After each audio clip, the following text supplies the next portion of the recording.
Hello दोस्तों, स्वागत है आपका हमारे YouTube channel mission lecturer UK 2025 पर। तो दोस्तों, आज की क्लास में बात करेंगे यूपी एलटी ग्रेड 2025 का जो हिंदी का पेपर हुआ है। दोस्तों, इस पेपर से काफ़ी सा जो है यहाँ पर समझने को मिलेगा कि किस लेवल का पेपर जो है कंटिन्यू एग्ज़ाम कंडक्ट कराए जा रहे हैं। तो ये हिंदी का पेपर है दोस्तों, और इसमें जो 1 से लेके 30 तक के प्रश्न थे वो सामान्य अध्ययन के थे, तो इसलिए उनको हम नहीं करेंगे।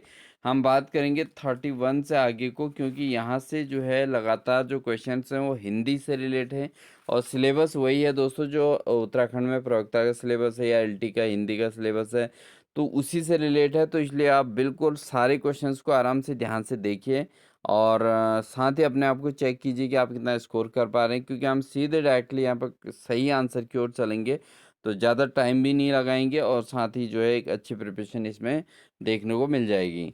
तो आपसे रिक्वेस्ट है दोस्तों, अगर चैनल पर नए हैं तो वीडियो को पहले तो लाइक कर दीजिएगा, साथ ही चैनल पर नए हैं तो चैनल को सब्सक्राइब कर लीजिएगा, बेल आइकन दबाकर ऑल नोटिफिकेशन ऑन कर लीजिएगा, क्योंकि प्रवक्ता जो है हिंदी के अंतर्गत लगातार हमारी क्लासेस आ रही हैं, तो आपको फिर से लगातार ये क्लासेस मिलती रहेंगी, तो इसलिए बने रहें। तो स्टार्ट करते हैं आज की क्लास का पहला क्वेश्चन। पहला क्वेश्चन है दोस्तों, विभत्स रस का स्थायी भाव क्या है? तो विभत्स रस का जो स्थायी भाव होता है दोस्तों, जुगुप्सा होता है। ठीक है, ये आपको हमने रस अलंकार के अंतर्गत पढ़ाए हुए हैं, तो आप हमारे प्लेलिस्ट में क्लास में देख सकते हैं। अगला प्रश्न है, संतन को कहा सीकरी सो काम, आवत जात पनहिया, टूटी बिरसी गई हरि नाम, उक्त पंक्तियाँ किसकी हैं? तो ये पंक्तियाँ किसकी हैं दोस्तों? संतन की को कहाँ सी करी सो काम, आवत जात पनहिया, टूटा बिसरी गई हरि नाम। ये पंक्तियाँ हैं दोस्तों कुम्भन दास की। ठीक है, तो यहाँ पर हमने सही आंसर को भी यहाँ टिक किया है, तो इसलिए इस चीज़ को आप ध्यान दें। अगला प्रश्न है दोस्तों, कवि कुलगुरु किस रचनाकार को कहा जाता है? तो कवि कुलगुरु के नाम से जाना जाता है दोस्तों कालिदास को। किसको जाना जाता है? कालिदास को जाना जाता है। ये क्वेश्चन आया था। इसके अलावा दोस्तों आप बात करें तो यहाँ पर सोया हुआ जल शीर्षक उपन्यास के लेखक कौन है? तो सोया हुआ जल जो उपन्यास है दोस्तों, यह है सर्वोदय दयाल सक्सेना का। ठीक है, सोया हुआ जल आप जरूर नोट कर लेंगे दोस्तों। अगला प्रश्न है, वह ब्राह्मणों को धन देता है, वाक्य का संस्कृत अनुवाद क्या है? तो वह ब्राह्मणों को धन देता है, इसका जो संस्कृत अनुवाद होगा दोस्तों, सह ब्राह्मणेभ्य धन ददाति। सह ब्राह्मणेभ्य धनम ददाति। ठीक है दोस्तों, तो ऑप्शन नंबर 20 का सही है। अगला प्रश्न है दोस्तों, वर्वे रामायण की रचना तुलसीदास ने किसके आग्रह पर की थी? तो वर्वे रामायण की जो रचना तुलसीदास ने की थी दोस्तों, रहीम के आग्रह पर की थी। किसके?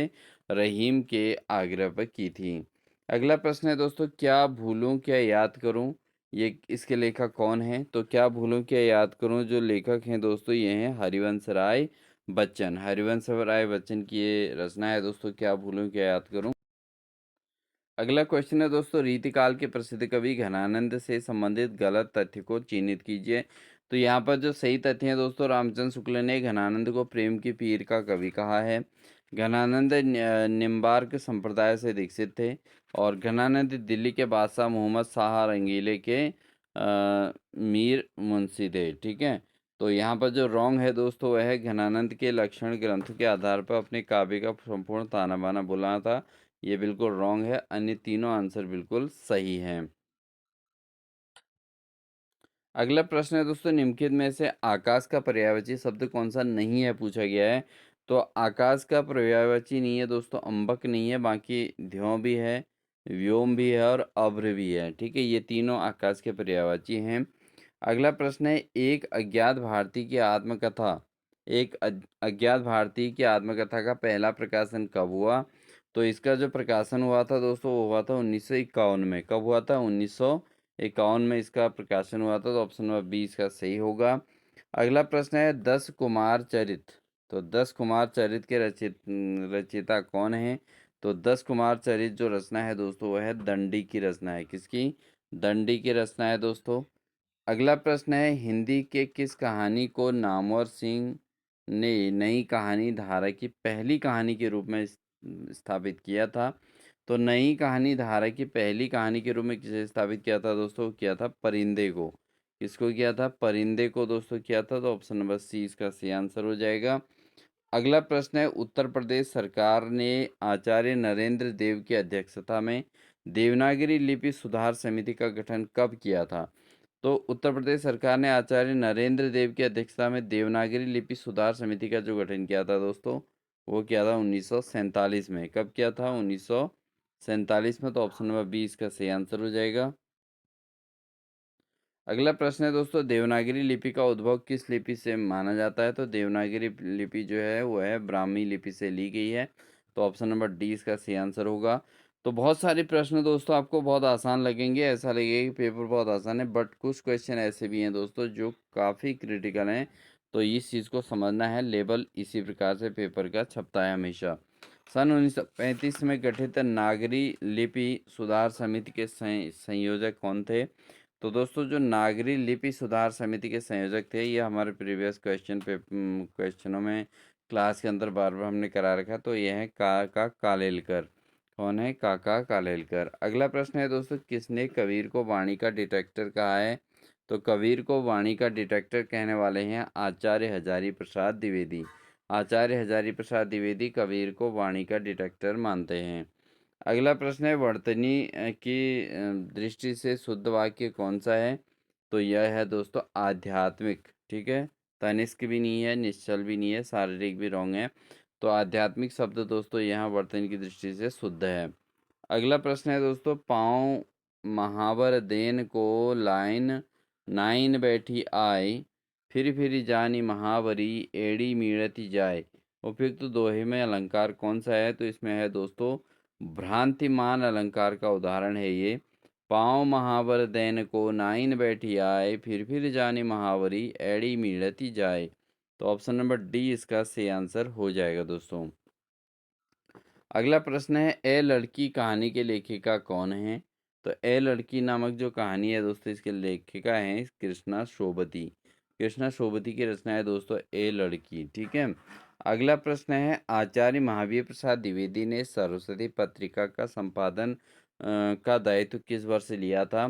तो महादेवी हजारी प्रसाद आचार्य महावीर प्रसाद द्विवेदी ने जो सरस्वती पत्रिका का संपादन किया था दोस्तों, किया था 1903 में। कब किया था? 1903 में। इसका प्रकाशन का जो है दायित्व, इसके संपादन का दायित्व जो है 1903 में आचार्य महावीर प्रसाद द्विवेदी ने लिया था दोस्तों। ठीक है, 1903। बढ़ते हैं दोस्तों अगले प्रश्न की ओर। दोस्तों ज़रूर आपको क्लास अच्छी लग रही होगी। क्लास अच्छी लग रही है तो प्लीज़ वीडियो को लाइक करके हमें मोटिवेट करते रहिएगा। बढ़ते हैं दोस्तों, कुल्ली भाट किस चर्चित लेखक की जीवनी है? कुल्ली भाट जो रचना है दोस्तों, किसकी रचना है? वह है सूर्यकांत त्रिपाठी निराला की जो है जीवनी है। अगला प्रश्न है, प्रत्यय की दृष्टि से निम्नलिखित कथनों पर विचार कीजिए। पहला है, पठनीय शब्द में ईय प्रत्यय है। और दूसरा है, कथनीय शब्द में ईय प्रत्यय है। तो दोस्तों इस नीचे दिए गए कूट में सही उत्तर का चयन करना है। तो न तो फर्स्ट सही है और न ही सही सेकंड सही है। ठीक है दोस्तों, तो दोनों के दोनों जो हैं सही नहीं है। तो इसलिए जो है ऑप्शन नंबर ए सही आंसर हो जाएगा। अगला प्रश्न है दोस्तों, कर्ता के ने चिन्ह का प्रयोग किस काल में नहीं होता है? तो इसको आप कर्ता ने कर्म को करण से संप्रदान के लिए अपादान में पर काकी के रा री रे अगर आप याद कर लोगे। लेकिन इसका ये भी ध्यान रखना है कि ने जो शब्द है, चिन्ह है, उसका प्रयोग किस काल में नहीं होता है। तो ये भी अब आपको याद रखना है कि किस काल में इसका यूज हो रहा है, किसका यूज किस काल में हो रहा है, इस चीज़ का आप ध्यान रखेंगे। तो इसका ऑप्शन नंबर ए सही है। यह है अपूर्ण भूत काल से नहीं है। अगला प्रश्न है दोस्तों, विलोम शब्द की दृष्टि से निम्नलिखित में कौन सा युग्म सुमेलित नहीं है? तो विलोम शब्द की दृष्टि से सुमेलित नहीं है दोस्तों, वह है शुष्क नीरस। ठीक है, ये अपोजिट नहीं है, एक दूसरे से बिल्कुल विलोम नहीं है। अगला प्रश्न है दोस्तों, शेरशाह का न्याय के कहानीकार कौन है? शेरशाह का न्याय के कहानीकार हैं वृंदावन लाल वर्मा। ठीक है। अगला प्रश्न है, अंगूठी का नगीना के रचनाकार कौन है? तो इसमें बहुत सारे प्रश्न ऐसे हैं दोस्तों जो बार बार रिपीटेड हुए हैं। तो किशोरीलाल गोस्वामी, ये प्रीवियस क्वेश्चन पेपरों से बहुत सारे क्वेश्चन आए हैं दोस्तों। अंगूठी का नगीना के रचनाकार है किशोरीलाल गोस्वामी। अगला प्रश्न है दोस्तों, निम्नलिखित में से पूर्वी हिंदी के कवि कौन नहीं हैं? तो दोस्तों तुलसीदास, मानस मानदास और मंझन ये पूर्वी हिंदी के कवि रहे हैं। भूषण दोस्तों इसमें पूर्वी हिंदी के कवि नहीं हैं।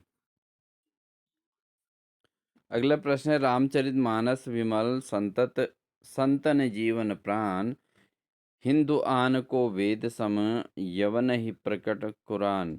रामचरितमानस की प्रशंसा करते हुए यह दोहा किसने लिखा है? तो दोस्तों ये जो दोहा है ये लिखा गया है रहीम के द्वारा।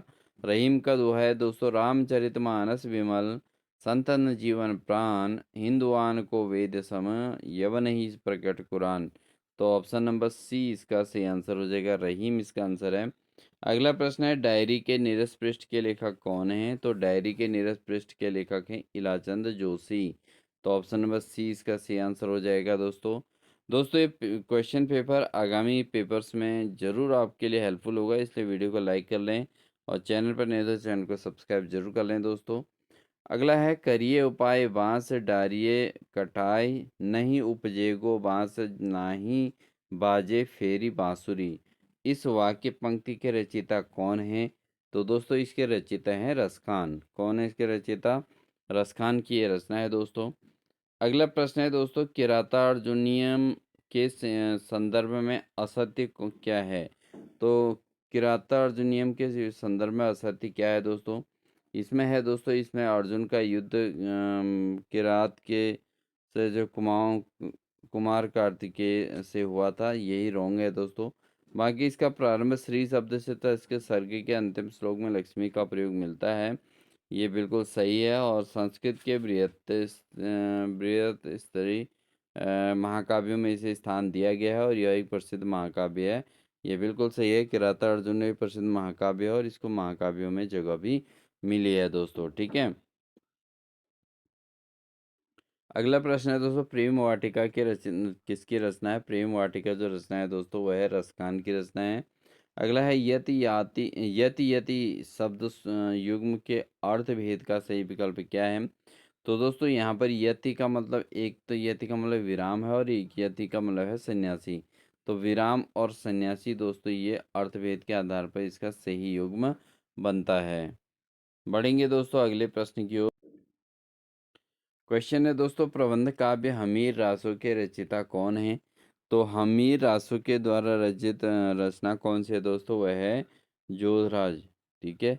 तो जोधराज दोस्तों प्रबंध काव्य हमीर रासो के रचयिता हैं जोधराज। बढ़ते हैं दोस्तों अगले प्रश्न की ओर।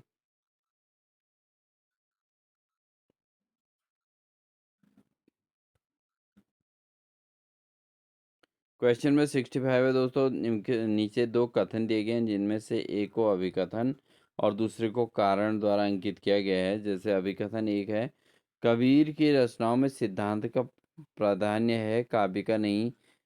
उसमें हमें साहित्य का सौंदर्य नहीं मिलता है, हमें मिलता है एक संदेश। आ, इसका कारण है दोस्तों, कबीर की रचनाओं में संदेश नहीं है पर काव्य सौंदर्य बहुत ही अधिक है। तो इस कूट के प्रयोग करते हुए सही उत्तर का चयन करना है। तो दोस्तों यहाँ पर जो सही कथन है वो ए बिल्कुल सही है और आर असत्य है। तो ऑप्शन नंबर इसका बी सही आंसर हो जाएगा दोस्तों, ए सही है और आर असत्य है। बढ़ते हैं अगले प्रश्न में दोस्तों, सोरठा को किस छंद का उल्टा कहा जाता है? तो सोरठा जो है दोस्तों ये होता है दोहा का उल्टा, ये बहुत बार एग्जाम में आया हुआ है दोस्तों।